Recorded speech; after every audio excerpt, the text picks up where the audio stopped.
তাহলে বন্ধুগণ, এবার আমার সাথে বলো যে পুরুষের কর্তব্য হলো সব নারীকে সম্মান করা।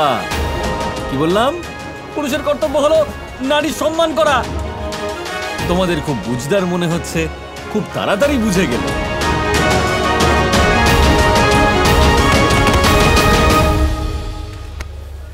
ভুল করছো তুমি।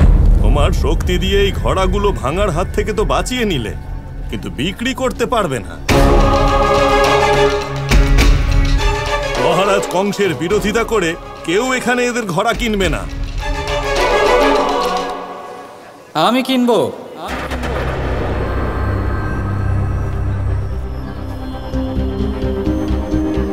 একটু আস্তে বলো, কেউ শুনে ফেললে খুব সমস্যা হবে। কেউ শুনলে শুনতে দাও। যদি মহারাজ কংসের কোনো গুপ্তচর এখানে উপস্থিত থাকে, তাহলে সে মহারাজকে এই খবর পৌঁছে দিক যে আমি ওনার এই অন্যায় কার্যে ওনাকে সমর্থন করছি না। শুনে নাও, আমি কংসকে ভয় পাই না।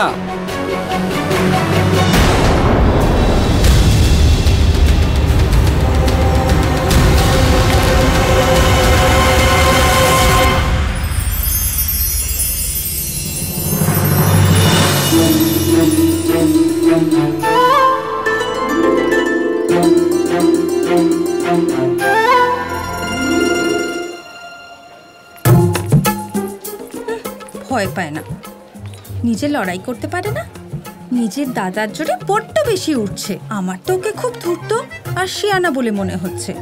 আরে না না, সাহস কি শুধু শক্তি প্রদর্শনীতেই নাকি? আসল পরাক্রম মনে।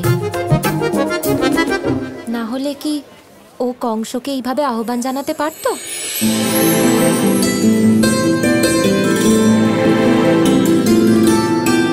তুমি কংসকে আহ্বান জানিয়ে বীরত্বের প্রমাণ দিয়েছ। সে আমার বীরত্ব তো ব্যাস, ধরে নাও তোমার থেকেই প্রেরণা পেয়েছি।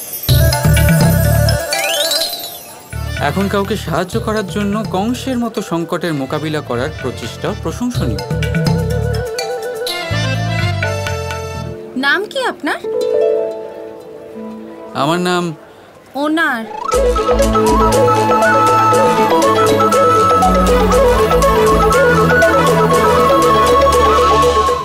বলরাম। আর বলরাম খুবই শক্তিশালী, কিন্তু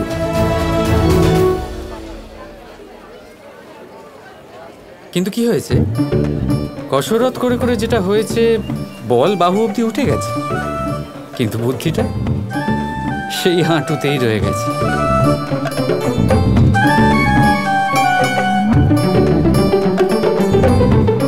আচ্ছা কানাই, কাজ শেষ হয়ে গেছে বলে আমি বুদ্ধিহীন হয়ে গেলাম? ঠিকই আছে, কারণ এখন তো তোমার আমাকে দরকারও নেই। পরের বার তুমিই পেটানি খাবে আর আমি দেখব।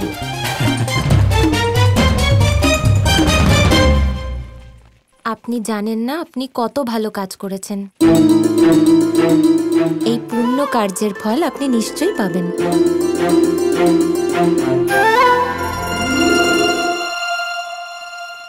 ফল তো পেয়ে গেছি।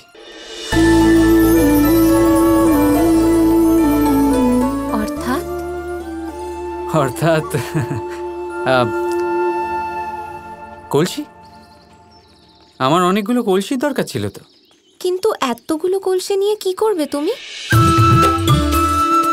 অনুশীলন। অনুশীলন? এমন কি প্রতিযোগিতা আছে যেখানে এতগুলো কলসির প্রয়োজন? না না, প্রতিযোগিতার জন্য নয়। আমার না এই কলসির সঙ্গে অদ্ভুত এক সম্পর্ক আছে, বাল্যকাল থেকে। ছাড়ো, তুমি বুঝবে না। এই মূল্য পর্যাপ্ত হবে তো? যথেষ্ট থেকে অনেক বেশি। ধন্যবাদ। তাহলে এখন এই মূল্য তোমার, আর এই কলসিগুলো আমার।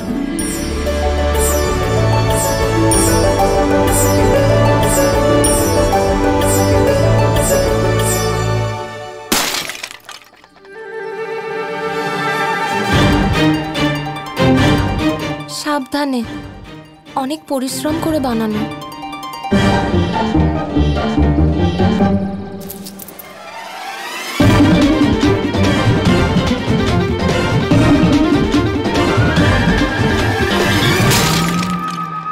কেন ভাঙলে এটা? কলসি ভাঙছো কেন? আরে বললাম না, এই কলসিগুলো আমি অনুশীলনের জন্য কিনেছি। এটা কিরকম অনুশীলন? এরকম। সাবধান, এগুলো আমাদের কলসি ছিল, কিন্তু এক্ষুনি আমি এগুলো কিনেছি। তো এখন আমি আমার এই কলসিগুলো দান করি বা তোমার কি? দাম তুমি ওই কলসির দিয়েছো, আমাদের পরিশ্রমের না যা দিয়ে এগুলো বানিয়েছি। দাম দিয়েছো বলে আমাদেরই সামনে আমাদের সৃষ্টি নষ্ট করতে পারো না তুমি। নিজের জিনিসের প্রতি এত মোহ ভালো কথা নয়। আমার নিজের জিনিসের ওপর মোহ থাকুক আর যাই থাকুক, তোমার তাতে কি? ও, মোহের সাথে ক্রোধও আছে। এটা তো আরোই ঠিক নয়।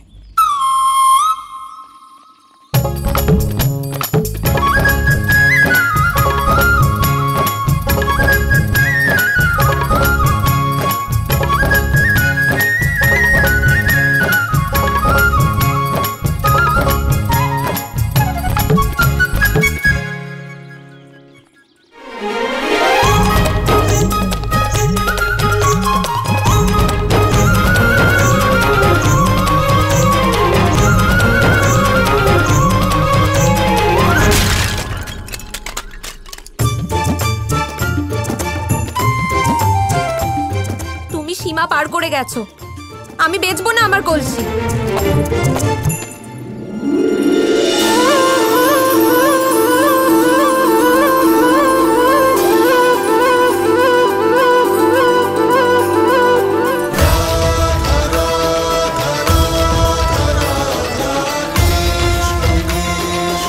ও, ক্রোধের সাথে ভয়ও আছে, এটা কি করে হয়?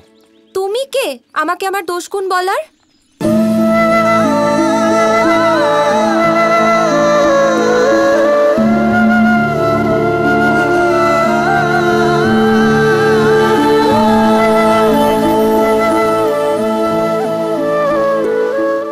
বলতে পারবো না, স্মরণ করাতে সময় লাগবে।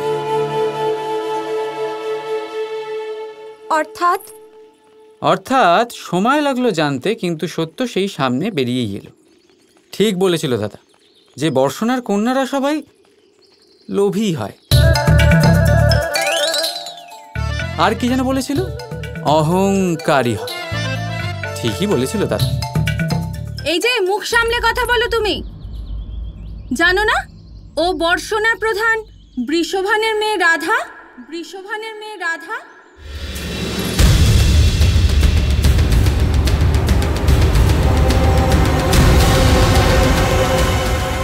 কি করলি ললিতা? পরিচয় গোপন রাখতে বলেছিলাম।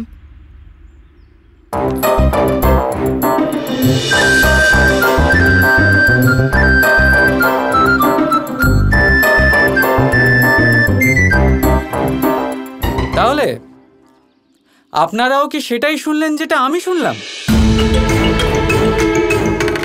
এটা তো কংসকে সরাসরি যুদ্ধে আহ্বান করে। নিষেধাজ্ঞার পরেও বর্ষণার প্রধান বৃষভান বাবুর কন্যা, স্বয়ং বৃষভান বাবুর কন্যা এখানে এসছে কলসি বিক্রি করতে। অর্থাৎ কংসকে কোনো ভয়ই পান না ইনি।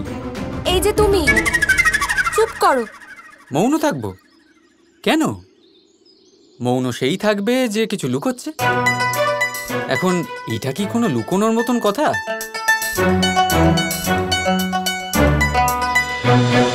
রাধা কৃষ্ণ কৃষ্ণ কৃষ্ণ কৃষ্ণ